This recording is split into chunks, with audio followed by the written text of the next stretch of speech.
El oficio de maestro, uno de los grandes oficios, sin duda la esperanza puesta en grandes profesionales de nuestra tierra que son la guía para nuestros más pequeños. Hoy tenemos aquí a una de las grandes, de las mejores, mejor docente de España, mejor docente del mundo, pero sobre todo un regalo para los pequeños que ve a diario en el colegio de Sorihuela donde trabaja. Hoy nos acompaña una gran maestra, es Lourdes Jiménez.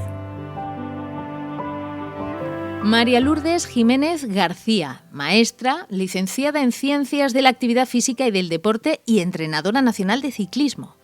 Es natural de la localidad jienense de Villanueva del Arzobispo. Su trabajo constante como maestra la hizo en 2020 convertirse en mejor maestra de España en la categoría de primaria.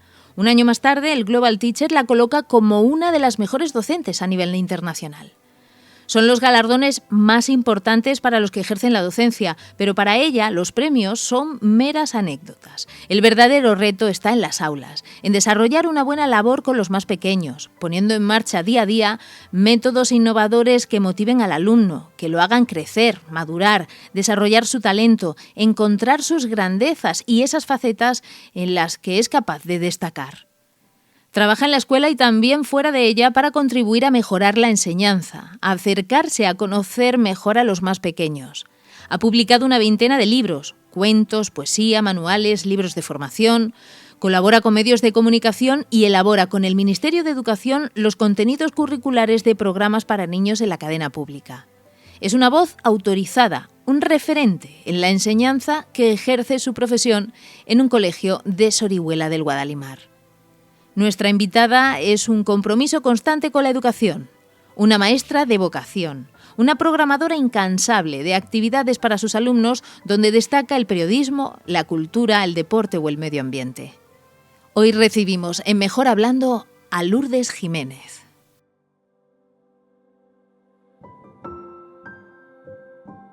Lourdes Jiménez, ¿qué tal? Hola, muy bien, Victoria, ¿qué tal? Gracias por estar aquí. Gracias a ti por invitarme, un placer. Maestra, qué nombre más bonito, lo que engloba esa palabra, ¿eh?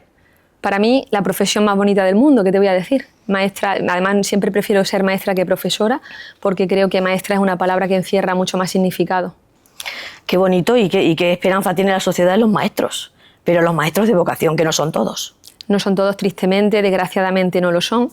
Yo llevo mucho tiempo diciendo que hay que cambiar las leyes educativas, especialmente en la oposición al acceso al cuerpo de maestros, para ver de qué manera se puede discernir y discriminar entre un maestro vocacional y el que no lo es, porque no podemos tener el sistema que tenemos actualmente de cribado para opositar, que es muy memorístico, muy mecánico, y al final pues pasan tristemente, como hemos dicho anteriormente, maestros que no tienen vocación.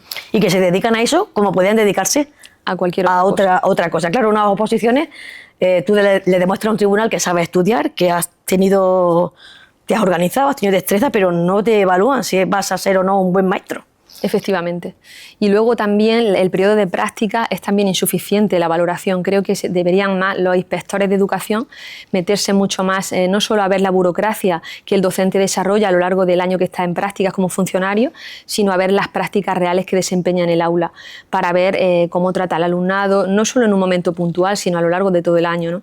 Porque muchos maestros dejan mucho que desear y estamos hablando de que estamos trabajando con el material más delicado que hay en el mundo, ¿no? En la vida. ¿Cuánto daño puede hacer un mal maestro en el desarrollo de un pequeño, por ejemplo, en la autoestima? Por ejemplo, un mal maestro, y también ahora hablaremos, o imagino que tendremos la oportunidad de un mal padre o una mala madre, ¿no? Yo creo que siempre va de la mano escuela y familia, y podemos hacer mucho daño como adultos, tanto como familia como maestros. Eres tan revolucionaria como inspiradora. Bueno, Lourdes, en el tema de la enseñanza, porque hace unos años te convertías en la mejor docente de España, después llegaba y te convertías en la mejor docente del mundo. No sé yo, como una maestra de Villanueva del Arzobispo que ejerce en un pequeño pueblo de nuestra tierra como es Sorihuela de Guadalimar, ¿cómo digiere todo esto? Y cuando te consideran, bueno, una voz totalmente autorizada dentro del mundo de la educación. Pues digerirlo con la mayor naturalidad y normalidad, porque yo siempre he dicho que los premios son anécdotas y que debemos verlo como eso, y siempre con los pies en el suelo o con los pies en la escuela, ¿no?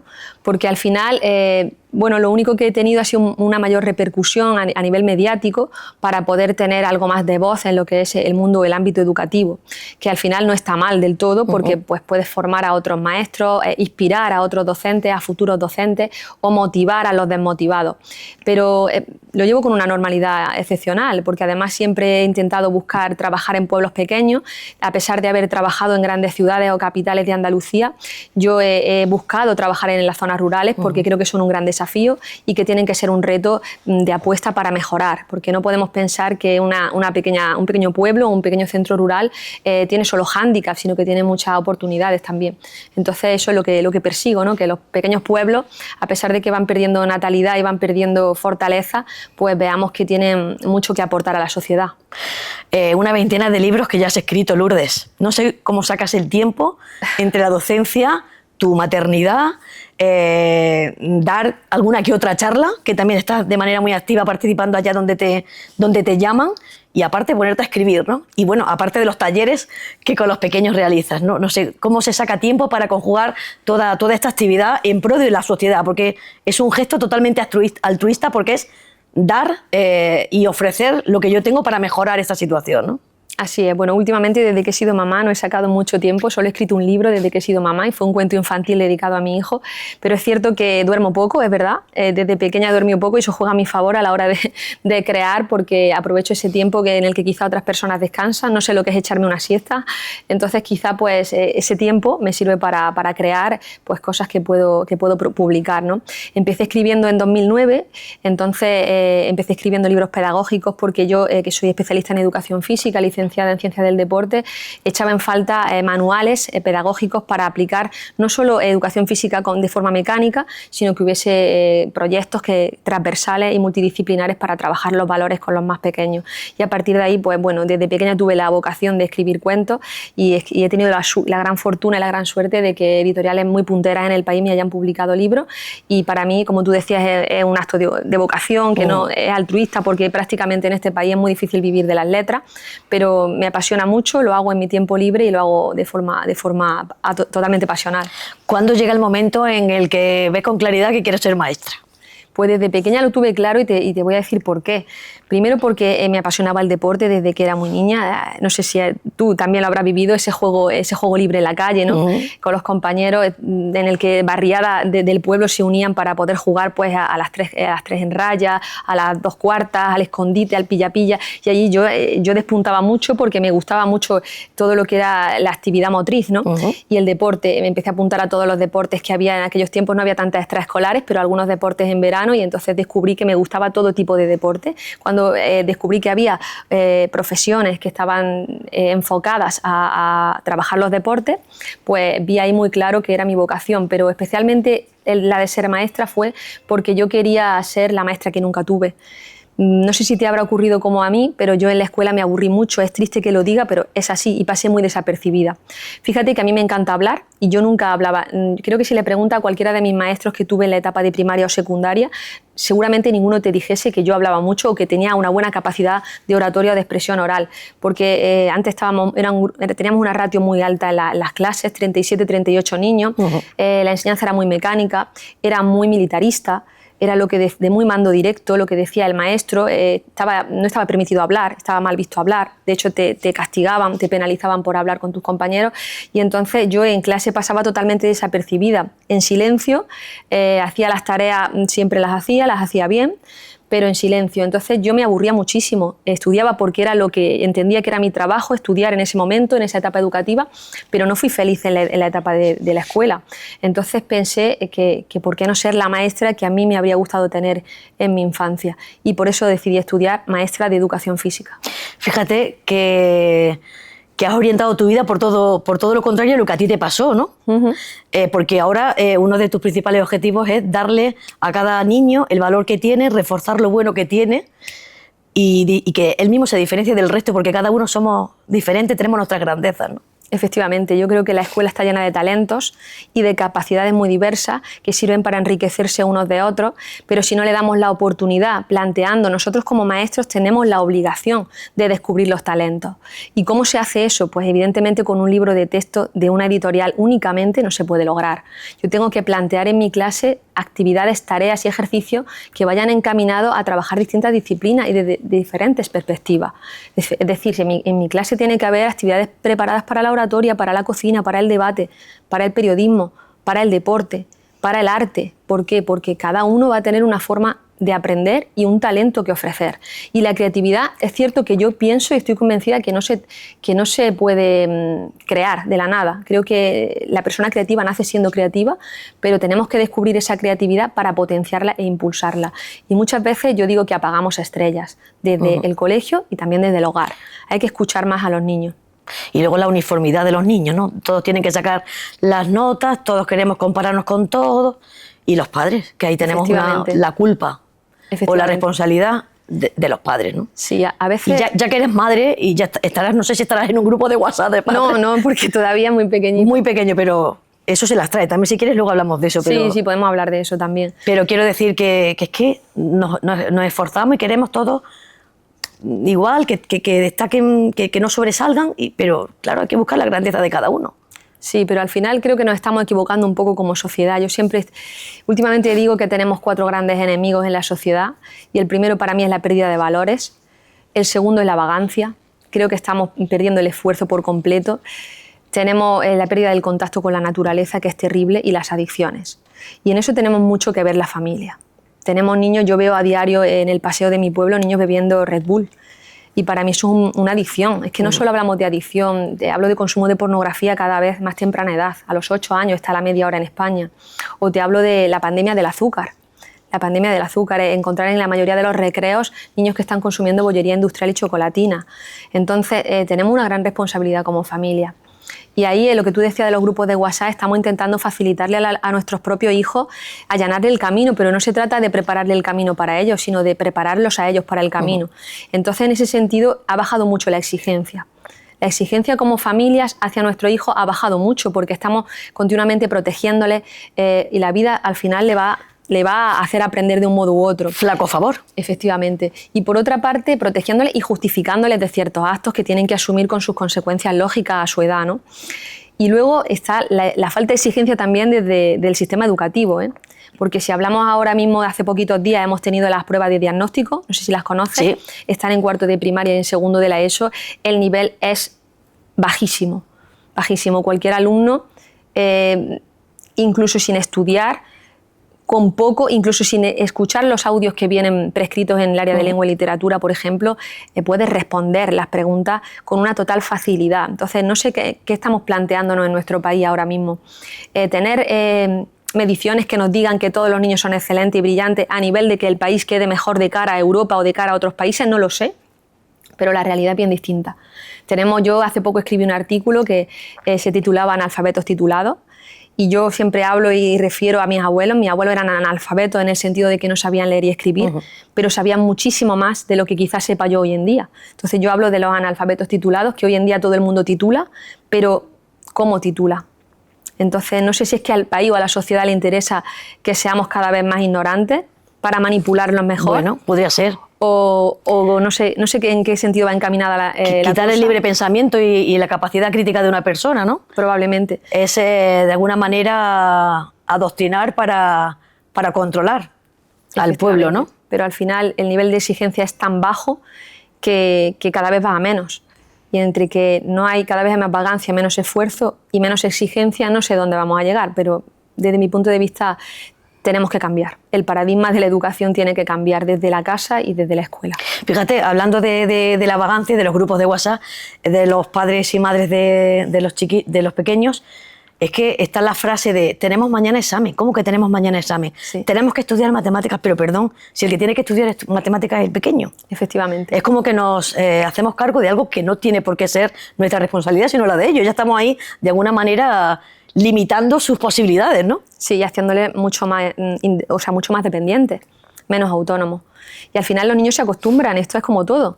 Si tú estás acostumbrado a que tu mamá te ate los cordones todos los días, pues tú llegarás a 5º de primaria, como es el caso de algunos alumnos, y no sabrán atarse los cordones. Entonces, no es que los niños sean torpes, no es que sean más torpes ahora o menos inteligentes, es que están mucho más cobijados por su familia, que creo que lo harán desde la mejor, lo estarán haciendo desde su mejor perspectiva o ellos creerán que es lo mejor para su hijo, pero nos estamos equivocando. ¿Qué piensas del padre que quiere saber más que el maestro?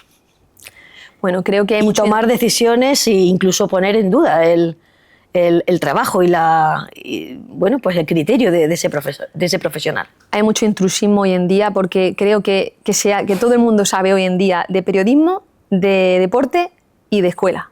No sé si estará de acuerdo conmigo, sí, pero totalmente. Creo que son las 3 profesiones o los 3 oficios que creo que todo el mundo sabe u opina de ellos sin saber. Buscamos mucho de las redes sociales, en internet, nos dejamos llevar por todo lo que pone en lo que es pues, la digitalización que tenemos y la tecnología, y con esa premisa vamos a las tutorías, vamos a los colegios, exigiendo lo que creemos nosotros como familias que es lo correcto para nuestro hijo y sin tener en cuenta o darle el respeto que merece la figura del maestro. Y si ya esos comentarios lo hacen delante de los pequeños, ya la figura del maestro está totalmente desacreditada. Totalmente. Como mañana va el maestro y le dice, oye chico, esto, cuando dice, no, si es que mi madre ya dice que tú...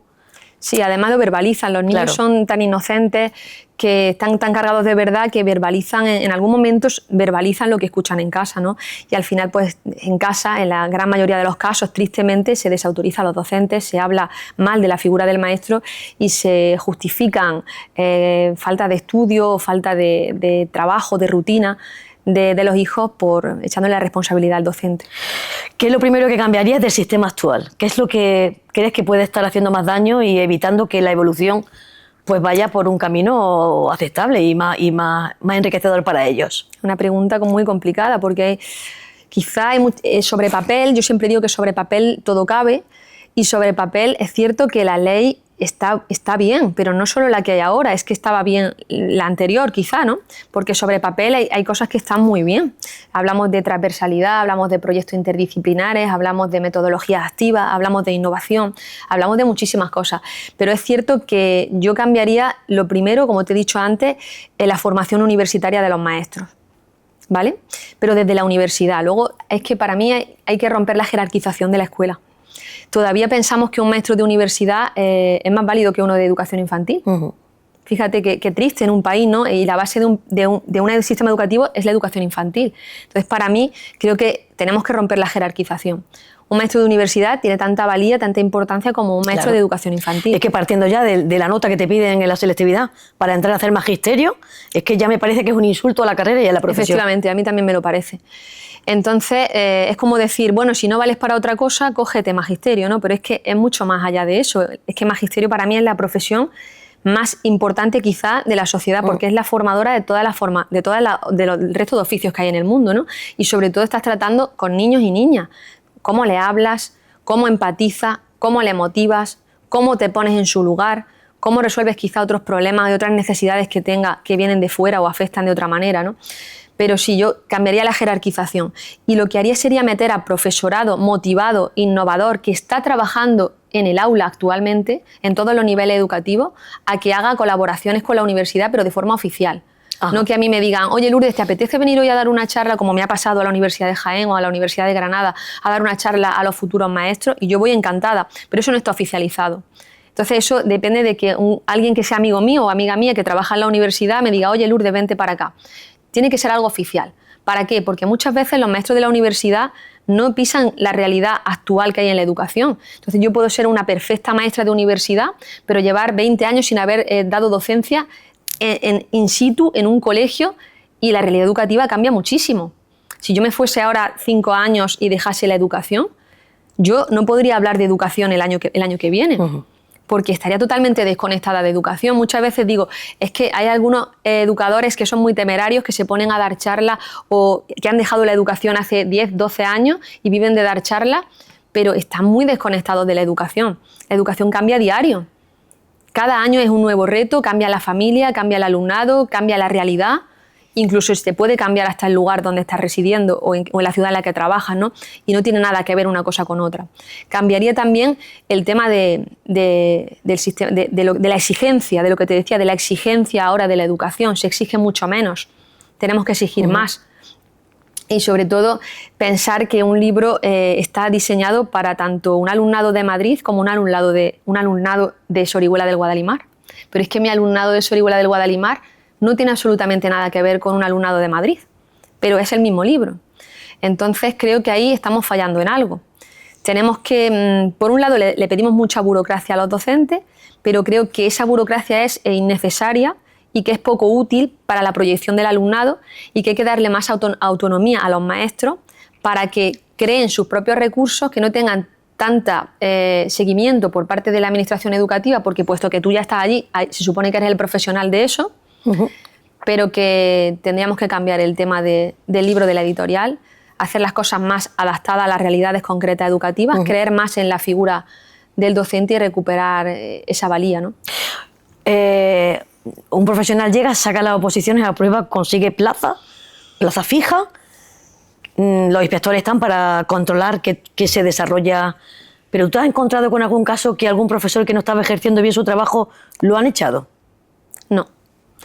Yo me encontré un caso de una compañera en Málaga, y yo llevaba trabajando 3 años nada más, era una novata total, y lo único que pasó fue que lo trasladaron a otra ciudad, ¿vale? Pero al final están sufriendo otros alumnos, otros niños de otro lugar. Entonces hay que tener más mano firme, más mano dura con estas cosas. Y más control, ¿no? Y más control. Es que estamos hablando de algo tan sensible como son los más pequeños. ¿Ha habido algún momento en tu carrera profesional que hayas dicho, por favor, yo me quiero ir de aquí? Por, no sé, por alguna experiencia desagradable o porque te hayas quedado sin fuerzas en algún momento.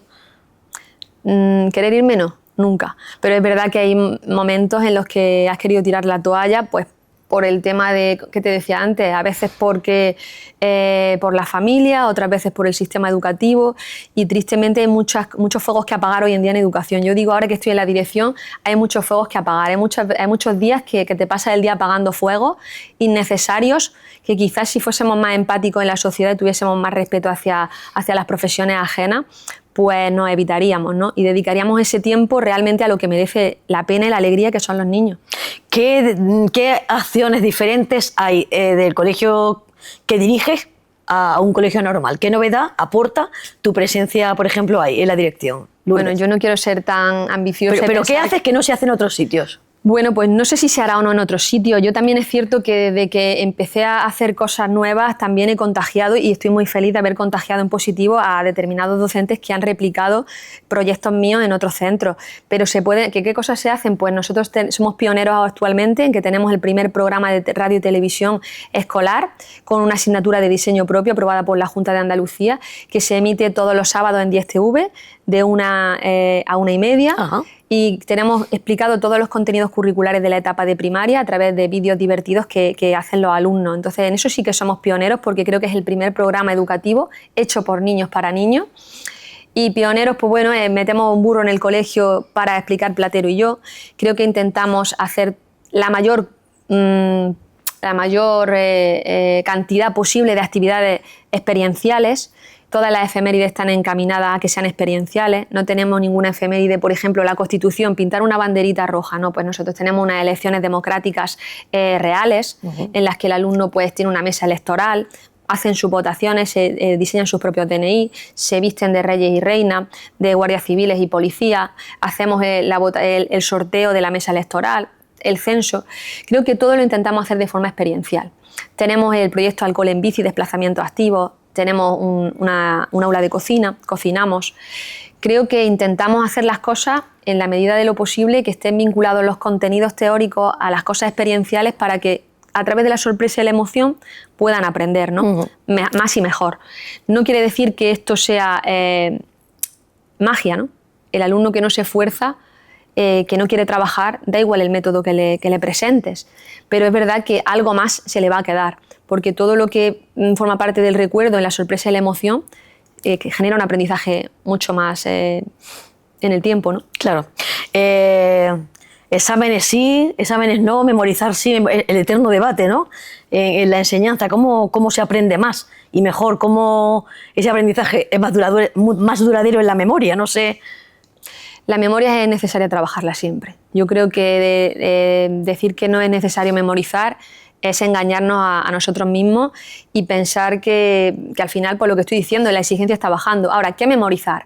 Lo que tenemos que pensar es que hay cosas del sistema educativo del siglo XIX que son buenas. Por ejemplo, la escritura en papel. A mí me parece, además ya hay estudios que lo dicen, se trabaja mucho más la parte cerebral escribiendo a mano que escribiendo a ordenador. Entonces, hay cosas que son necesarias. Un alumno tiene que escribir en papel en la etapa de primaria. ¿Por qué?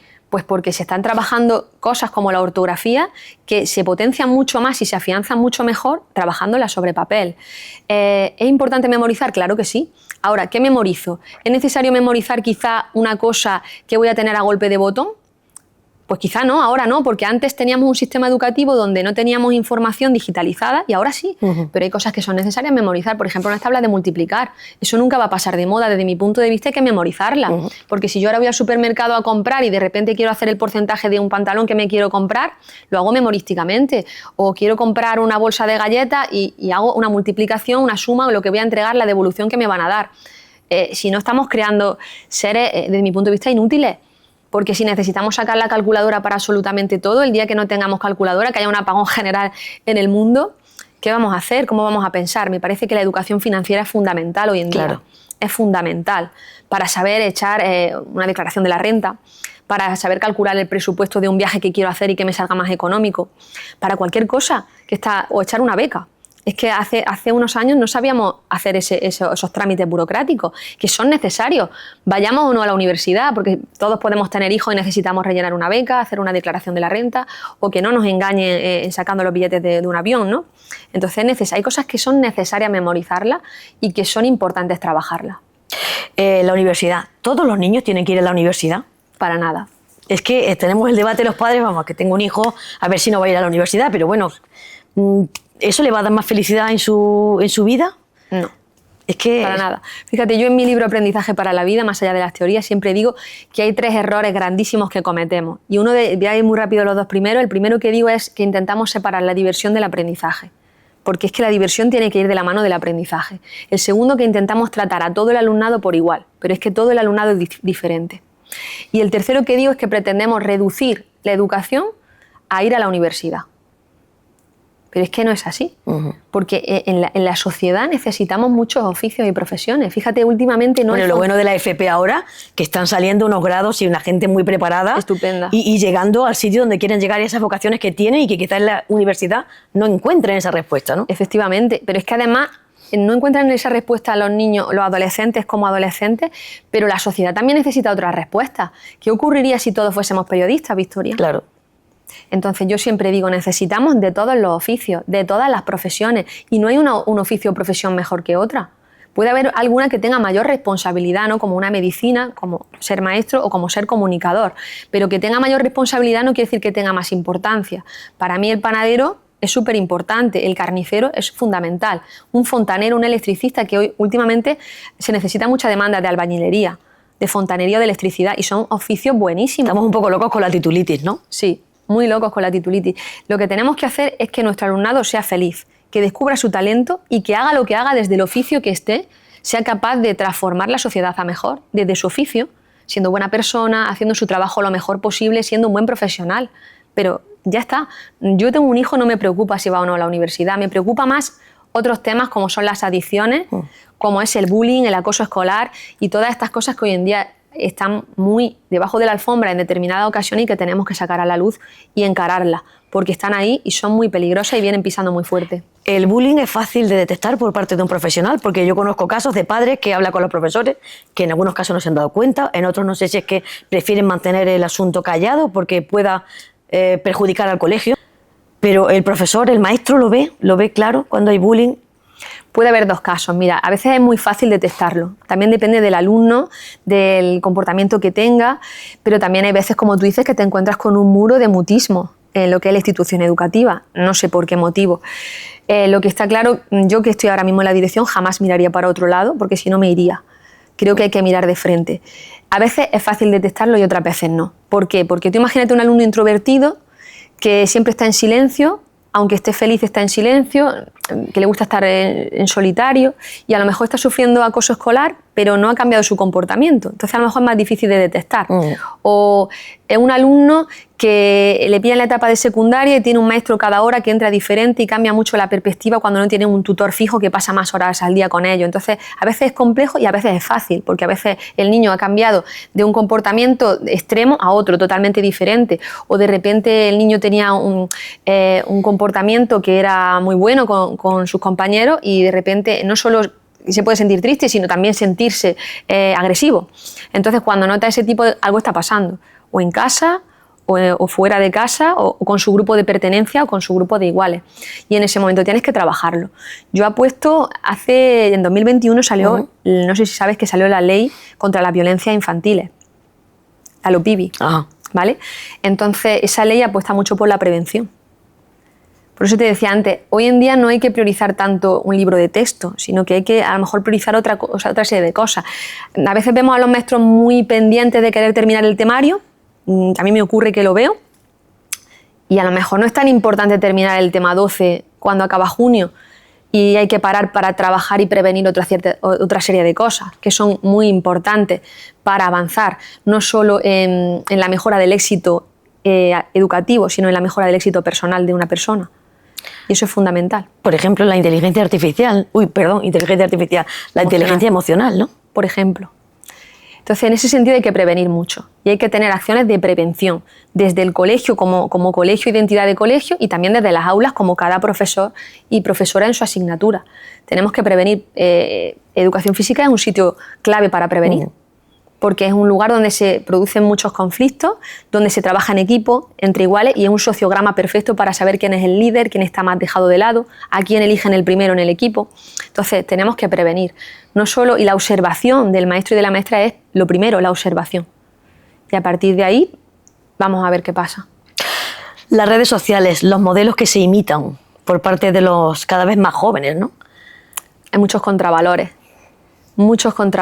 Y además, tristemente, desde figuras muy relevantes, muy importantes en el mundo deportivo de nuestro país o en el mundo de actores y actrices, y hay muchos contravalores, porque últimamente se potencia o se visibiliza más los actos de agresiones o de contravalores que los actos de personas que desde la bondad hacen cosas positivas por la sociedad.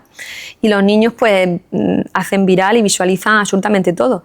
Muchas veces yo digo, dejamos un teléfono pensando que no es un peligro, y para mí un teléfono es aparte de una droga, un peligro brutal, porque tienen acceso absolutamente a todo, a todo. Y hay una ley, ya la Junta de Andalucía aprobaba hace unos meses que ya no se podía llevar los móviles a clase, pero se sigue llevando móviles a clase. Sí, y se siguen permitiendo. Sí, nosotros en nuestro colegio tenemos la suerte de que ningún alumno lo lleva. Es cierto que en algún momento puntual, al ser un semi-D, porque tenemos hasta segundo de la ESO, porque es un centro pequeño, algunos le hemos encontrado, pero una cosa muy puntual. Pero tenemos la suerte de que el alumnado no lleva móviles. Pero es cierto que yo a diario en mi pueblo, cuando paso con el coche para ir a trabajar a Sorihuela, sí que veo al alumnado del instituto que va con el móvil al colegio, todos van con el móvil al colegio. Pero claro, el profesorado está atado de pie y mano, no puede registrar las mochilas. Ahí la familia juega una parte muy importante para que los alumnos no lleven el móvil al colegio. Es una situación complicada. ¿Qué noticias has escuchado últimamente que te han hecho perder la esperanza en la humanidad, Lourdes? Bueno, la esperanza en la humanidad nunca hay que perderla del todo. Por supuesto. Yo creo que siempre hay que tener esperanza en la humanidad, pero es cierto que yo como profesional de la educación física, la Champions League de hace relativamente pocos días en Francia, pues donde hubo 2 muertos, me parece brutal que en un acto deportivo sigan ocurriendo esas cosas en el siglo en el que estamos, en la época en la que nos encontramos, y que se siga proyectando que algo que tiene que ser una competición sana, un fair play, un juego limpio y valores deportivos, que fue el origen de las Olimpiadas, los valores deportivos entre los seres humanos, pues que sigamos mostrándole al mundo y a los niños y niñas que cuando hay un equipo que gana hay que celebrarlo con violencia y cuando pierde igualmente. Entonces debería haber acciones a nivel mundial que fuesen mucho más sancionadoras contra los clubes o contra las personas que hacen este tipo de actos vandálicos. Y todo lo contrario, esa noticia que te devuelve la esperanza. Te voy a decir otra noticia también que me ha hecho también perder un poco la ilusión, que es el caso de violencia vicaria que hubo hace pocos días en Bilbao. con el papá que asesinó a su hija de 13 años, creo que te hace perder un poco la ilusión cuando pensamos o quiero pensar que la figura del padre o de la madre son las más importantes y somos las figuras que más protección debemos dar a nuestros hijos. Y si hoy en día seguimos viendo cómo madres y padres asesinan a sus hijos e hijas, me hace perder un poco la esperanza porque se supone que somos su refugio, ¿no? Entonces, para los niños y niñas es algo que es muy duro, ¿no? Muy difícil. Y dos noticias que me han hecho recuperarla, aunque parezca una que me ha hecho perder, pero me ha hecho recuperarla, el caso del pediatra vasco, que en un principio parece que puedes perder la esperanza porque fue amonestado, ¿no?, por haber trabajado en su tiempo libre cuidando a una niña en cuidados paliativos que estaba en fase terminal, pero luego esa cosa que puede ser negativa y te hace decir, jolines, es que estamos penalizando a una persona que es buena, que es buena, porque en su tiempo libre, sin que nadie, de forma altruista, está dedicando su tiempo a acompañar a un momento tan duro y tan difícil como es la muerte de una niña.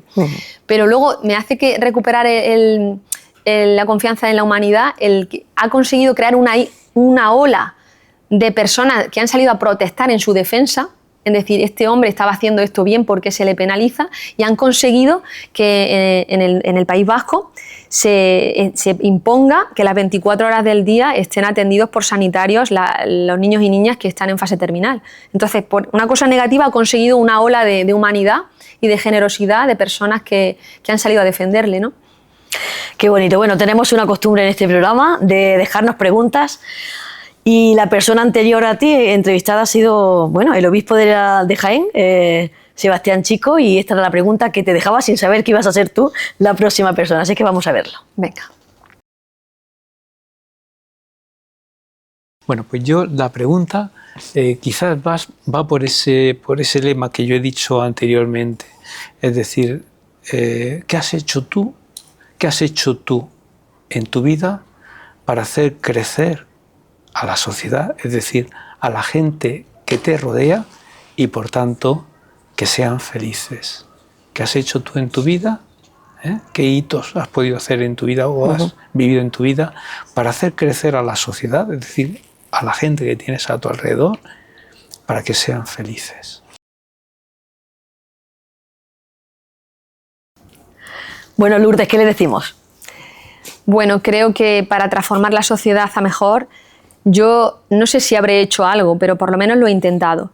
Creo que he creado proyectos en los cuales he impregnado de valores el significado último de esa tarea en la educación, ¿no? Por ejemplo, el proyecto Capas para todos los superhéroes y superheroínas, donde mi alumnado trabaja creando una feria solidaria con el objetivo de recaudar fondos económicos para donarlos a la asociación ALES, que lucha contra el cáncer infantil, y que luego podamos ir al hospital de Jaén a hacerle a la planta de oncología la feria a los niños y niñas que padecen la enfermedad, de forma que están trabajando la empatía con sus iguales y la solidaridad.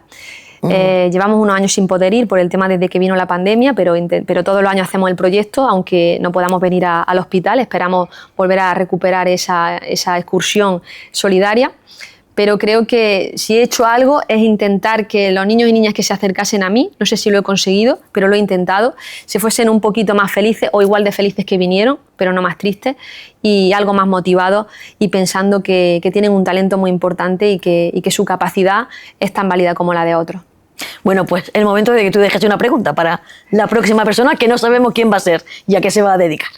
Pues bueno, no sé si es pregunta como tal, pero creo que hoy en día como familias, y yo ahora que soy mamá recientemente hace 2 años, pues me planteo mucho, es que decimos, es muy fácil decir yo por mi hijo moriría, ¿no? Porque morir por tu hijo es muy fácil, pero ¿tú por tu hijo cambiarías? ¿Cambiarías tu forma de hablar, tus hábitos, tus salidas, tu forma de alimentarte, tu forma de cumplir la educación vial? No sé, entonces yo mi pregunta para el siguiente o siguiente invitada sería decirle qué estarías dispuesto o dispuesta a cambiar por el beneficio de tus hijos o hijas o por el beneficio de los niños y niñas de la sociedad, porque yo siempre digo que somos un referente educativo todas las personas, no solo los maestros y las familias, todas las personas. Si yo como persona y como sociedad cruzo por el paso de peatones cuando está en verde, si tiro la basura a la papelera, si no tiro las colillas al suelo, siempre seguro que va a haber un niño o una niña que me observa. y va a imitar mi comportamiento o va a ver lo que está bien o mal de la persona adulta que lo hace, ¿no? Entonces yo digo, ¿qué estás dispuesto a cambiar o qué estarías dispuesta a cambiar para mejorar la educación de los niños y niñas o de tu hijo e hija? Vale, pues dejamos la pregunta ahí. Lourdes, me ha gustado mucho ese taller que estáis haciendo con el tema de los medios de comunicación. Decías antes que ahora son todos periodistas, son todos maestros. Pero hay un analfabetismo mediático impresionante, sobre todo en las edades más pequeñas, ¿no? Que no tienen el contacto con los medios de comunicación tradicionales, se informan mal, lo que Internet quiere que les llegue. Entonces, esto de poner en marcha un taller de estas características está ya colocando a esos chiquillos pues de una manera en un sitio privilegiado con respecto al resto, porque van a saber lo que significa la veracidad, el contrastar una noticia, algo tan serio como es el periodismo, ¿no? Que la sociedad lo tiene denostado, pero creo que es porque no lo conocen. Sí, totalmente. Además que hay que analizar las noticias falsas, contrastar en diferentes fuentes de información y canales, hay que ver de qué tipo o de qué forma hago la redacción de la noticia y también pues las entrevistas son fundamentales, trabajar la oratoria, el vocabulario, la expresión oral, la desinhibición, la pérdida del miedo escénico y valorar mucho más la profesión del periodismo, ¿no? Lourdes, ha sido un placer que estés aquí. El placer es mío siempre. Y hablar contigo de todas estas cosas, de tu gran valía al frente de un trabajo tan importante. Yo siempre he dicho que para mi hija quiero un buen maestro y un buen médico. Bueno, eso es fundamental. Siempre lo he dicho y siempre lo diré, ¿no? Para mí es la gran carrera, el gran oficio, el maestro, el que va a sembrar, el que va a ayudar a los padres a crear una sociedad del mañana, ¿no? Fíjate de lo que estamos hablando. Y además sí, que el maestro verdadero de vocación no echa balones fuera, porque podemos tener muchos hándicaps de burocracia, de cambios de legislación, de todo lo que tengamos, pero siempre tenemos que ver la oportunidad y por qué elegimos ser maestro o maestra y ver ahí en nuestra vocación que somos el trampolín para cientos de niños y niñas y familias.